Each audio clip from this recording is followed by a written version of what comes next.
बड़ी बातों से हम कार्यक्रम की कर रहे हैं शुरुआत और इस कार्यक्रम में आप हमेशा से ये देखते आए हैं कि निफ्टी बैंक निफ्टी के अंदर क्या ट्रेंड रहता है। आपको काफ़ी हद तक हम गाइड करने की कोशिश करते हैं अपने एक्सपर्ट्स के ज़रिए, उनसे चर्चा करके समझ के सारे लेवल्स प्रूव करके आपके सामने हम कुछ ट्रेंडिंग स्टॉक्स भी आपके सामने लेके आते हैं। और आप यकीन मानिएगा इस कार्यक्रम के ज़रिए जो हम स्टॉक्स आपके सामने डिस्कस करते हैं उसका रिटर्न काफ़ी ज़ोरदार होता है। इसलिए रिपोर्ट कार्ड भी हमको रोज़ बनाना पड़ता है और हम आपके लिए रोज़ ही लेके आते हैं। अमूमन ये कॉल्स कई बार पोजिशनल भी होती है, लेकिन 24 घंटे के अंदर मार्केट अपने रिटर्न इस तरह से देता है कि आपको वो अच्छे रिटर्न में साबित भी तब्दील भी कर देता है। क्या इसका रिपोर्ट कार्ड हम दिखाएंगे आपके सामने, लेकिन पहले 5 बड़ी बातें हम आपके सामने रखते हैं। पहली बात, चौथे दिन सीमित दायरे में निफ्टी हो रहा है 17,600 के आसपास। अगर इसका देखें तो 200 दिनों का एवरेज भी है और इसका सपोर्ट भी है। ये बार बार इसी जगह पर आके सपोर्ट ले रहा है। दूसरी बात, बैंक निफ्टी के 12 में से 9 शेयरों में आज दबाव है। एक्चुअली में देखा जाए तो आज बैंक निफ्टी थोड़ा आपको ज़्यादा कमज़ोर दिखेगा और एक बड़ी वजह जो हमने आपको सुबह भी नोटिस करवाई थी कि बैंक निफ्टी भले चल ज़रूर रहा है लेकिन 42,500 अब इसके लिए रेजिस्टेंस है। बाजार को बहुत जल्दी से इन रेजिस्टेंस को पार करना होगा, नहीं तो अपना प्रेशर बनाना शुरू कर देंगे। आज सिर्फ इसी चीज़ की वेट हो रही है कि 17,600 के नीचे हम कब जा रहे हैं और कितनी देर तक नीचे रहेंगे और उसके बाद हम 42,000 को टच कब तक कर लेंगे। तो कुल मिला के इस पर आज ज़्यादा चर्चा मार्केट में है। निफ्टी, मेटल, रियल एस्टेट और सरकारी बैंकों में बिकवाली हो रही है। सरकारी बैंकों में बिकवाली होना लाजमी है। दूसरा, रियल एस्टेट भी टूटना है, मुनाफा वसूल हो रहा है और मेटल्स के अंदर भी जो छोटा सा ब्लिप आया था वो वापस गुमसा हो गया है।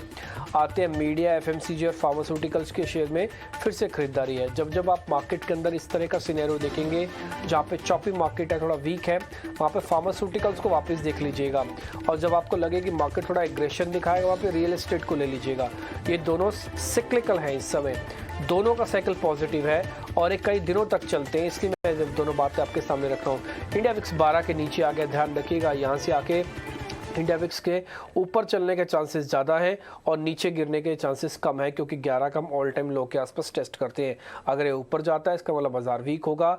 जो सपोर्ट अभी आप अपनी स्क्रीन पर देख पा रहे थे इस पर खतरा मंडरा रहा है, ये टूट सकते हैं। सुबह भी हमने कहा था कि तेज़ी का सबसे बड़ा कल्प्रिट इंडिया विक्स बनेगा क्योंकि वो अपने बॉटम पे आ चुका है। खैर, एनी हाउ, आगे हम बढ़ते हैं और रिपोर्ट कार्ड आपको दिखाते हैं। कल हमारे साथ हमारे मेहमान जुड़े थे कुणाल बोथरा, उनका रिपोर्ट कार्ड है हमारे पास।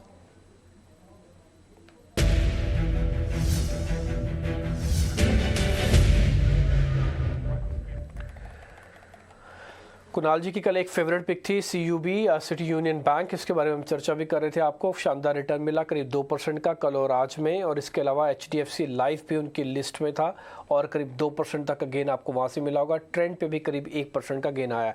ये कल के भाव है जो हमने आपके सामने लिखे हुए हैं, आज भाव आप चेक कर लीजिएगा। और ड्यूरिंग द डे भी अगर आपको, कई बार ऐसा होता है कि कल में 3% का रिटर्न हो, आज मान लो कोई स्टेक 1% नीचे आ गया हो शेयर, तो हम उसको माइनस करके 2 ही लिखते हैं सामने, लेकिन आपका गेन एब्सोल्यूट टर्म्स में कई बार ज़्यादा भी हो सकता है। तो इसलिए जो भी आपको ट्रेड मिल रहे हैं, आज भी जो मिलेंगे, अजीत मिश्रा हमारे मेहमान हैं, वो आपको ट्रेड देंगे। 2 चीज़ों का आपको ध्यान रखना है। पहला, एक तो स्टॉप लॉसेस का, दूसरा आपको वॉल्यूम कम रखना है। बस ये अगर आप कर लेंगे तो आपका रिटर्न कार्ड ठीक बन जाएगा। हम उम्मीद ऐसा करते हैं क्योंकि हम शेयर छांट के आपके लिए लेके आते हैं और उम्मीद करते हैं इन्हीं बैक टू बैक कुछ 6-7 शेयरों से ही आपको ठीक ठाक पैसे मिल जाने चाहिए। आगे बढ़ते हैं। अब जरा अजीत सर से करते हैं बातचीत शुरू। इससे पहले इंडेक्स का एक जरा व्यू पॉइंट, यानी कि निफ्टी और बैंक निफ्टी का एक व्यू पॉइंट आपके सामने लेके आने की कोशिश करते हैं। प्लेट दिखा दीजिए निफ्टी वाली, उस समय इस समय क्या आपकी पोजीशंस बन रही है, एक बार जरा चेक करते हैं। 17,600 एथिकली देखा जाए तो 595 है 200 दिनों का एवरेज, बट फिर भी आप 600 ही मान के चलो। 27 पॉइंट का प्रीमियम। आज प्राइस के अंदर कुछ खास बड़ा एक्शन फिर ना होना, ओपन इंटरेस्ट भी कम हो गया। आप देख रहे होंगे, अगर आपको थोड़ा सा भी याद होगा, इस कार्यक्रम को आप रेगुलर देखते होंगे तो हम आपको बता रहे थे ये 5% का OIPL है, 2-2.5% हुआ, फिर अब 2-2.5 से अब आप देखो 2 के भी नीचे चला गया। बैंक निफ्टी का भी 2 नीचे चला गया। बैंक निफ्टी के अंदर भी मोमेंटम नहीं। कल तो इसका प्रीमियम 1 पॉइंट का रह गया था 1 मिनट के लिए, लेकिन आज फिर से 24 पॉइंट का प्रीमियम है। तो बाजार के अंदर ये जो टसल चल रहा है इस समय, ये बहुत इंपॉर्टेंट है। ये चॉपी सेशन है, ये ऑप्शंस के लिए बहुत ही खतरनाक सेशन होता है। जिनको राइट करना आता है उनके लिए तो ठीक है, नहीं तो कॉलर पुट में आपको लिख के दे सकता हूँ, दोनों को दोनों इस समय नुकसान उठा रहे होंगे और आज भी वही कर रहे हैं। और सुबह भी हमने आपको यही बात नोटिस करवाई थी कि बाजार साइडवेज टू चॉपीनेस में आएगा। आप थक जाएंगे, हार जाएंगे, इंडेक्स आपका 100 पॉइंट नहीं हिलेगा। कुछ कुछ वैसे ही पिक्चर इस समय बनती हुई दिख रही है, जब तक सपोर्ट ब्रेक करता नहीं और वॉल्यूम के साथ नहीं ब्रेक करता। प्रॉब्लम सपोर्ट ब्रेक करने की नहीं है, वॉल्यूम के साथ ब्रेक करने की है। कल का चार्ट भी आप ऐसे देख रहे थे, पहले आधे घंटे में से हुआ जो हुआ, उसके बाद तो सीधी सपाट लाइन हो जाती है। अब हम जरा सर से समझते हैं कि क्या करना चाहिए इंडेक्स पे। अजीत सर, पहले तो बहुत बहुत शुक्रिया समय देने के लिए। दो एक पॉइंट मेरे पास है। पहला, एक तो हम क्रिटिकल सपोर्ट पे खड़े हैं और दूसरा विक्स आ गया है 11:30 के आसपास। यहाँ से विक्स के टूटने के चांसेस कम है, बढ़ने के चांसेस ज़्यादा हैं और हम खड़े हैं सपोर्ट पे। हम मतलब ये निकाल सकते हैं कि शायद सपोर्ट ब्रेक हो जाए। और आप कल और आज में भी आप नोटिस करोगे कि 42,200 को बचाना बैंक निफ्टी के लिए अब थोड़ा मुश्किल भी हो रहा है। जरा सर आपकी रिकमेंडेशन। अगर आपने डिम्पी देखिए, दो तीन चीज़ें हैं यहाँ पे हाईलाइट करने वाली। थोड़ा सा ब्रॉडर पिक्चर देखते हैं पहले, उसके बाद फिर हम बात करेंगे कि अभी हाल फिलहाल में क्या हो रहा है। तो देखिए, आपने जो गिरावट शुरू की थी 18,800 से प्लस का जोन था, आपने लो बनाया करीब 16,800 के जोन को। आपने रिकवरी दिखाई तो 17,800 के जोन। तो मिड पॉइंट आप 50% ऑफ द रिट्रेसमेंट जो आपने खोया था हाई से, वहां पे जाके आपने पिछले 4-5 ट्रेडिंग सेशन से आप देख रहे हैं कि मार्केट पॉज ले रही है, कंसोलिडेट कर रही है, प्रॉफिट टेकिंग देख रहे हैं। तो ये एक हेल्दी कंसोलिडेशन है अभी तक। और जैसा कि अभी आपने दर्शकों का शेयर किया कि 17,600 के लेवल को हम होल्ड कर रहे हैं, ये काफ़ी इंपॉर्टेंट सपोर्ट है। तो क्लोजिंग बेसिस पे तो डेफिनेटली यही एक एरिया है जहाँ पे कि आप मार्केट देख रहे हैं रिस्पेक्ट करते हुए, और ग्रेजुअली एवरेजेस जो नीचे थी वो अब ग्रेजुअली ऊपर शिफ्ट हो रही हैं। मेरा मानना यह है डिम्पी कि अभी तक कुछ भी बदलाव नहीं हुआ है। जो पॉजिटिव टोन मार्केट का था वो नहीं हुआ जब तक कि आप 17,400 के ऊपर हैं, अगर पोजिशनली बात करें। अब आते हैं बिल्कुल शॉर्ट टर्म, 1 या 2 दिन के हिसाब से अगर मार्केट को क्या हो सकता है। तो देखिए 580 जिस तरह 580 स्पॉट ये आप ब्रेक करेंगे तो इंट्राडे में एक डिप आपको मिल सकता है करीब 17,530 तक का। वहां पे आपको डेफिनेटली बाय की साइड की पोजीशन देखनी चाहिए। तो एज ऑफ नाउ तो मैं अभी भी यही कहूंगा कि बाय ऑन डिप्स मेंटेन करके रखिए। इंडेक्स में अगर आपको पोजीशन लेना है थ्रू ऑप्शंस लीजिए। जैसे 17,600 वाली कॉल करीब 100 रुपए 98 के अराउंड ट्रेड कर रही है, वहां पे आप एक 45 के स्टॉप के साथ 45 इसके लिए कि शायद 1-2 दिन अगर और कंसोलिडेशन हो जाए तो शायद आपको ड्यूरेशन और देखने को मिले प्रीमियम में। बट पॉसिबिलिटी ये है कि एक रिबाउंड जल्दी देखने को मिलेगा। एक थोड़ा सा इशू जो मुझे दिख रहा है बैंकिंग तरफ से, जहां पे कि मेरा फोकस सारा यही था कि जो लेवल आपने शेयर किया करीब 42,400-500 का जोन, वो ब्रेक होने के चांसेस मुझे लग रहे थे कि शायद आज बैंकिंग की वजह से हम दोबारा से एक रिकवरी देखेंगे। तो वो कहीं ना कहीं नहीं हो पा रहा है। तो वो थोड़ा मुझे लगता है कि एक फैक्टर रहेगा कि शायद इंडेक्स को और कंसोलिडेट करना पड़े। तो 42,000 के नीचे आप जाते हैं तो फिर मान के चलिए कि बैंकिंग में थोड़ा सा कंसोलिडेशन जो कि अभी तक नहीं देखने को मिला है प्राइस एक्शन के हिसाब से, वो शायद देखने को मिले और मार्केट कुछ दिन और स्पेंड करे इन लेवल्स पे। बट तब भी ये सब के बीच में भी मेरे हिसाब से अटेम्प्ट करना चाहिए बस 17,600 की कॉल जो कि करीब 98 के पास है, कॉस्ट 45 का आपको स्टॉप रखना है। 210-220 तक के टारगेट्स पॉसिबल दिख रहे हैं इसमें मुझे। ओके ठीक है, आप ये कह रहे हैं कि 17,600 वाली कॉल पे एक्सपेरिमेंट किया जा सकता है, सीधा फ्यूचर्स के साथ एक्सपेरिमेंट ना करें। और ये कॉल के प्राइस लेवल आपके पास आ जाएंगे। 45 का आप रेट लगाइएगा इस समय। ये 70-75 के आसपास चल रही है। अजीत सर कितने इसका भाव अभी? 96 90 का भाव है, ठीक है। 96 से लेकर 90 के बीच बीच में आप चाहें तो प्लस करना चाहें कर सकते हैं। ये अप्रैल सीरीज़ की कॉल है। अब आपके पास कोई सीरीज़ नहीं है, आप सीधा लास्ट एक्सपायरी की तरफ ही जा रहे हो आप। और दूसरा 210 आपका टारगेट है। हालांकि जिस जगह पर हम ट्रेड कर रहे हैं ये एट द मनी है। यहाँ पर आके जो बाज़ार ने आज जितना डैमेज किया है, 140 पॉइंट बैंक निफ्टी से गए हुए हैं, 23 पॉइंट निफ्टी से गए हुए हैं। अगर ये रिवर्सल पे आज आ जाएगा तो आपका काम बन सकता है इसी कॉल से आज में, क्योंकि ये पुल बैक आज में आ जाएगा। फिर आपको कल तो छुट्टी है वैसे भी, तो आज के लिए भी आप इसको रखना चाहें ना, आपके लिए काम बन सकता है ये। क्योंकि ऑप्शंस में आजकल वॉल्यूम एकदम से आता है और स्पीड से मूवमेंट मिलता है। तो 210 रुपये का टारगेट है, 45 का स्टॉप लॉस है। और एक और बात, अगर स्टॉप लॉस कट जाए ना तो कटने देना, डरना नहीं, घबराना नहीं, वॉल्यूम कम रखो, बस यही एक इसका सोल्यूशन है और कोई सोल्यूशन नहीं है। ठीक है, तो इंडेक्स का व्यू पॉइंट आ गया। रही बात बैंक निफ्टी की, बैंक निफ्टी को हम अवॉइड कैटेगरी में डाल रहे हैं फिलहाल के लिए, क्योंकि जब एक बार 42,000 पहले टेस्ट हो जाने देते हैं फिर देखते हैं क्या होता है। बैंक निफ्टी आज थोड़ा ज़्यादा वीक लग रहा है एज़ कम्पेयर टू निफ्टी। अगर आप देखेंगे ना, अगर आप फील भी करते हैं और मार्केट स्क्रीन रीड करना आपको आता है, तो आप देखेंगे बैंक निफ्टी के अंदर आज ज़्यादा दम नहीं है। ये टिपिकली तो अब तक तो हो जाता है अलग, ऐसा हो नहीं रहा। स्टॉक्स की तरफ बढ़ते हैं आगे, सीधा सीधा शेयर्स देखते हैं आज के ताज़ा खरीदारी वाले हुए।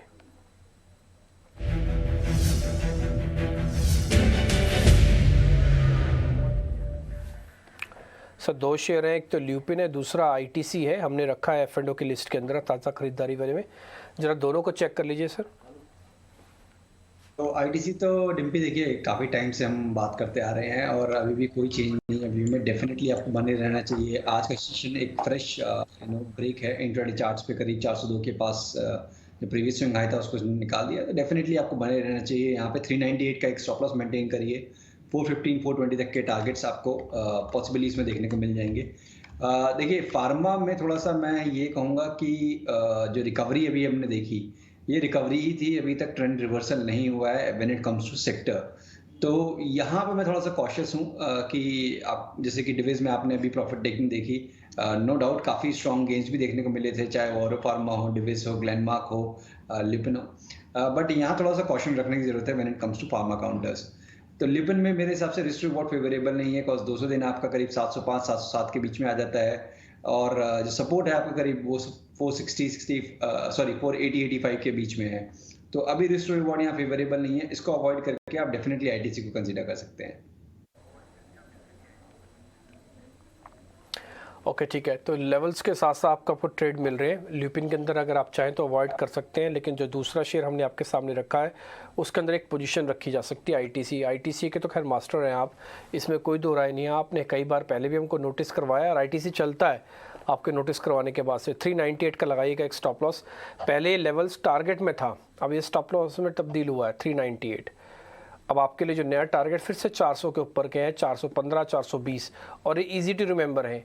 आईटीसी के साथ एक अच्छी चीज़ ये है कि ये कह के चलने वाला शेयर है कि देखिए अब मेरा 398 है, और सारी दुनिया को पता होता है।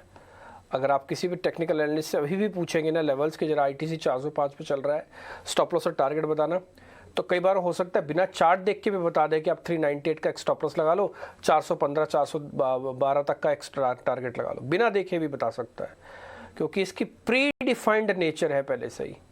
खैर आईटीसी आपकी लिस्ट में आ गया, ल्यूपिन आपने छोड़ दिया, एक शेयर हमने पकड़ लिया अभी, और एक साथ में कॉल पकड़ी हुई है 17600 की जो आप हमको नोटिस करवा रहे हैं।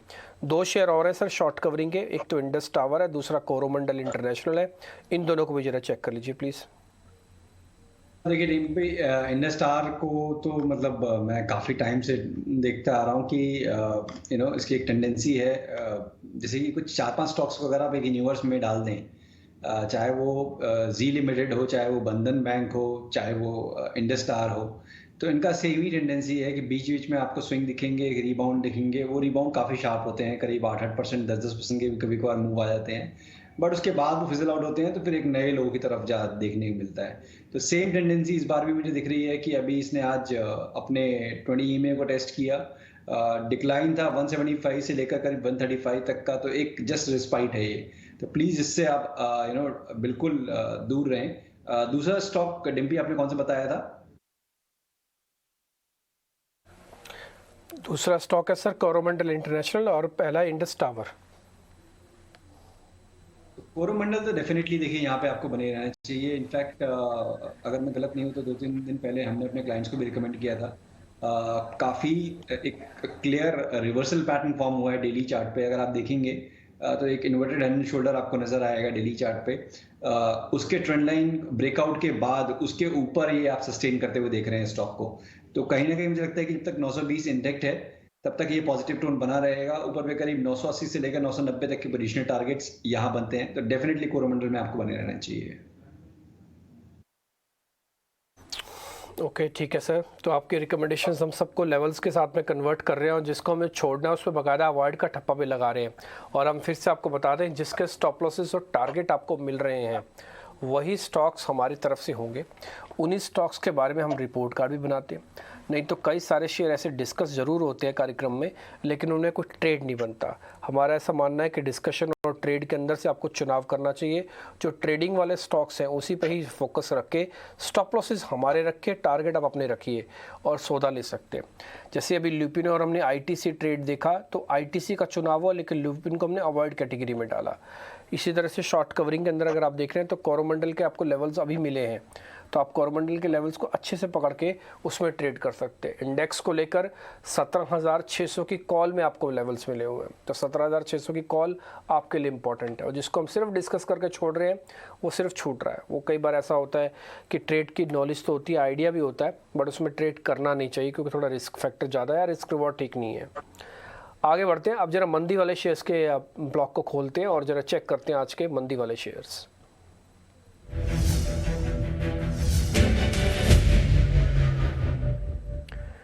सर एक शेयर है एनएमडीसी, दूसरा है एयू स्मॉल फाइनेंस। सर दोनों शेयर्स को एक बार जरा चेक कर लीजिए आप। तो देखिए डिम्पी, ऑफ लेट जो हमने एक रिबाउंड देखा था मिडल स्टॉक्स में, अब वो कहीं ना कहीं रिस्ट्रिक्टेड था कुछ काउंटर्स पे, और अब जो डिक्लाइन आ रहा है तो अक्रॉस द बोर्ड देखने को मिल रहा है। एनएमडीसी ने आज अपने 200 डेज एक्सपोनेंशियल मूविंग एवरेज के नीचे स्लिप किया है, कभी उन्हीं लेवल्स के पास से ट्रेड कर रहा है। स्ट्रक्चर यही इंडिकेट कर रहा है कि 105 104 तक जाके थम जाएगा गिरावट, और यही एक रेंज बनी रहेगी जो 115 से लेकर 105। तो यहाँ तो मेरे हिसाब से आपको अवॉइड करना चाहिए अभी कोई फ्रेश पोजीशन। एयू बैंक में भी मेरे हिसाब से एक नॉर्मल रिट्रेसमेंट ही है, क्योंकि हम सब जानते हैं कि 550 से लेकर 725 करीब 2 साल हो गए इस बैंड में स्टॉक को ट्रेड करते हुए। तो अभी हाल फिलहाल में इसने 550 टेस्ट किया था, 3-4 दिन के मूव में ही इसने अपर बैंड के पास आ गया, तो एक रिट्रेसमेंट आ रहा है यहाँ पे। मेरे हिसाब से शॉर्ट नहीं, बट हाँ अगर आपके पास पोजीशन है तो डेफिनेटली आपको एक स्टॉप जरूर मेंटेन करना चाहिए कि 650 अगर ये ब्रेक करता है दोबारा से, तो फिर आपको डेफिनेटली एग्जिट कर देना चाहिए एयू बैंक में, कि फिर आपको 600 से लेकर 580 के जोन दिख जाएंगे। बट शॉर्टिंग की रिकमेंडेशन में नहीं दूंगा, कंसिडरिंग कि बैंकिंग एज सेक्टर वहां पे हमारा पॉजिटिव व्यू है। Okay done sir. Sir unwinding के 2 शेयर्स लेके आ रहा हूँ। फर्स्ट इज एस्कॉर्ट, सेकंड है कैनफिन होम्स। इनको भी जरा चेक कर लीजिएगा, एस्कॉर्ट्स को और कैनफिन होम्स को। देखिए यहाँ पे एस्कॉर्ट्स में मुझे दिख रहा है कि अभी थोड़ा बहुत जो एक मूव आया था फ्रॉम 1800 टू 2000, अब कहीं ना कहीं एक जो मेजर एवरेजेस के पास आके एक थोड़ा सा कंसोलिडेशन का पॉज है, वही दिख रहा है। यहाँ पे मेरे हिसाब से आप कंडीशनल शॉर्ट के लिए देख सकते हैं कि अगर ये 1930 के नीचे जाता है तब आप उसको शॉर्ट के लिए देखेंगे। उसके इसमें आपका 1955 1960 का एक स्टॉप लॉस रहेगा, और फिर दोबारा से आप 1850 1830 तक के लेवल देख पाएंगे।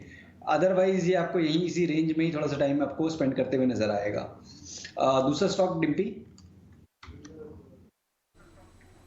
कैनफिन होम्स सर, कैनफिन होम्स। कैनफिन होम्स देखिए अपने मेजर एवरेजेस के ऊपर, इनफैक्ट अगर आप सारी देखेंगे short term long term moving average सारी कोइंसाइड कर रही है 550 पे। तो जब तक ये लेवल ब्रेक नहीं होता तब तक आप उसमें प्रेशर नहीं देखेंगे। कहीं ना कहीं ये भी एक ब्रॉडली एक रेंज इसने पकड़ रखी है करीब 510 से लेकर 600 के बीच में। अभी मिडल ऑफ द बैंड है, तो 550 के नीचे जाता है तभी आप शॉर्ट करें, उससे पहले नहीं। ठीक है, तो दोनों शेयर्स पे हमने कुछ कुछ कंडीशंस के साथ आपके सामने सौदे रख रहे हैं। कैनफिन होम्स को तो अवॉइड करना भी चाहें तब भी आप अवॉइड कर सकते हैं। एस्कॉर्ट्स का वोट आपके सामने है, ये 1930 के नीचे जाने पर और वीक हो जाएगा। अभी 1956 रेट इसका चल रहा है। अच्छा, ये जो प्राइस होते हैं ना कि इसके नीचे जाएगा और इसके ऊपर जाएगा, इसका मतलब क्या है? देखिए कई बार क्या होता है, जिस समय हम पूछ रहे होते हैं उस समय उसके अंदर ट्रेड नहीं बन रहा होता, लेकिन बिना बताए आपको छोड़ भी तो नहीं सकते। अब 1930 जब वो टूटेगा, हो सकता है कार्यक्रम ना चल रहा हो सकता है उस समय अजीत सर ना हो सकता, मैं भी ना हूँ आपके सामने, तो आपको पता होना चाहिए 1930 टूटने के बाद ये वीक हो जाएगा। इसलिए इसी समय ये रेट बता दिए जाते हैं कि इसके बाद ये टूटेगा तो वीक हो जाएगा, इसके ऊपर तक आप शॉर्ट मत करना, क्योंकि पूछा इस समय गया है। ये इसलिए लेवल्स बताए जाते हैं कि इसके नीचे टूट जाएगा। नहीं तो 24 घंटे का अगर हम आपके सामने इसी तरह से बैठे रहें और बात करते रहे ना, तो फिर हम कबोटा को कर सकते हैं कि हाँ 29 अब टूट गया, अब आप आ जाओ। तो इसलिए जिस समय चर्चा हो रही है उस समय के लेवल के हिसाब से ये लेवल की इंपॉर्टेंस बनती है कि ये ब्रेक होने पर ही टूटेगा। 1850 टारगेट है, 1955 आपका स्टॉप है, अच्छे से नोट कर लीजिएगा। कैनफिन होम्स को अवॉइड की कैटेगरी में डाल देते हैं, उसमें कंडीशंस ज़्यादा हैं और उसमें ज़्यादा दम भी नहीं लगता है। स्कॉट्स आपके लिए ज़्यादा ठीक है। जी सर, आपके ज़रा ट्रेड बता दीजिए अब। तो देखिए जिस तरीके की मार्केट सिनेरियो है, थोड़ा सा यहाँ पे स्टॉक सिलेक्शन ज़्यादा इंपॉर्टेंट हो गया है, बिकॉज 5 दिन हो गए हैं, 5वां दिन है लगातार जहाँ पे कि आप मार्केट में करेक्शन देख रहे हैं। तो देखिए बर्जर पेंट मेरा पहला नाम होगा, जहाँ पे कि पेंट स्टॉक्स में एक रिकवरी देखने को मिल रही है। मुझे लगता है कि रिकवरी स्ट्रेंथन होनी चाहिए। काफ़ी टाइम स्पेंड कर दिया है पेंट स्टॉक्स ने, बहुत एशियन बर्जर एक रिट्रेसमेंट करने के बाद। तो करीब 600 तक के लेवल्स शॉर्ट टर्म में मेरे को देखने को मिलने चाहिए। इसमें 580 का एक स्टॉप लॉस रहेगा। वहीं बैंकिंग पे जैसे कि अभी भी उम्मीद है कि जो ये मोमेंटम हमने काफ़ी हद तक देखा है कि लीड किया है इसने, वो 1-2 दिन के कंसोलिडेशन के बाद दोबारा से देखने को मिलेगा। तो यहाँ पे आईडीएफसी फर्स्ट बैंक काफ़ी लंबे एक करेक्टिव फेज के बाद यहाँ पे एक ब्रेकआउट देखने को मिल रहा है। पिछले 2 दिनों से एक छोटी सी रेंज में ट्रेड कर रहा है। स्टॉप लॉस छोटा रहेगा, करीब 54 का एक स्टॉप रख के 60 के तक के टारगेट्स के लिए इसको भी आप लॉन्ग कर सकते हैं।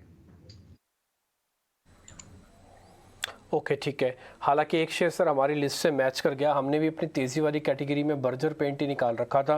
ऑलरेडी आपने उसके लेवल्स दे ही दिए, तो पूछना वो बेकार है। एक बार हम लेवल्स आपकी स्क्रीन पर दिखा देते हैं। बर्जर पेंट जो सर की तरफ से रिकमेंडेशन है, ये देखिएगा, हमने आपके लिए पहले भी हमने भी निकाल रखा था शेयर, मौका मिलता तो ज़रूर पूछते। दूसरा शेयर सर आपकी जो लिस्ट में है ना, IDFC फर्स्ट बैंक। कल हमने एक खबर हमको सोर्स बेस्ड मिली थी कि इसके अंदर कुछ डोमेस्टिक फंड्स वापस आ रहे हैं और एक अच्छा प्ले बन सकता है आने वाले दिनों में। शरद के पास इंफॉर्मेशन थी, उन्होंने एक खबर गर्म वाले सेगमेंट में दी थी और आपकी लिस्ट में आज ये शेयर आ गया। 60 रुपये का टारगेट है।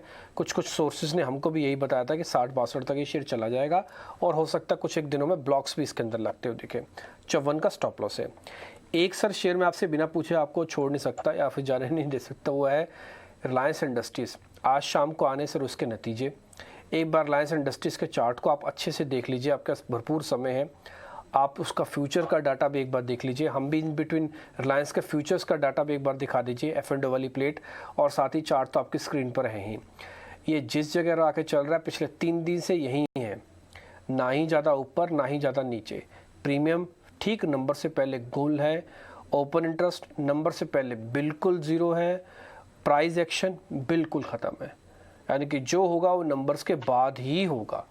लेकिन क्या चार्ट से हम स्टडी करके ये समझ सकते हैं कि पलड़ा किस तरफ भारी है, तेज़ी की तरफ, साइडवेज होगा या फिर टूट जाएगा?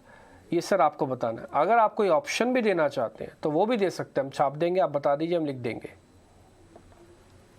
अभी देखिए ट्रेड तो मैं नहीं रिकमेंड करूंगा, बट हाँ एक चीज़ बिल्कुल क्लियर है कि अब ऑलमोस्ट 1.5-2 साल हो गए हैं इस रेंज में, जहाँ पे कि पहला जो बैंड था वो करीब 2350 का था, वो शिफ्ट होके करीब जो अभी इस हाल फिलहाल में लो बनाया था करीब 2170 का जोन, वहाँ पे हमने सपोर्ट देखा, मार्केट में रिकवरी आते हुए देखी इसमें।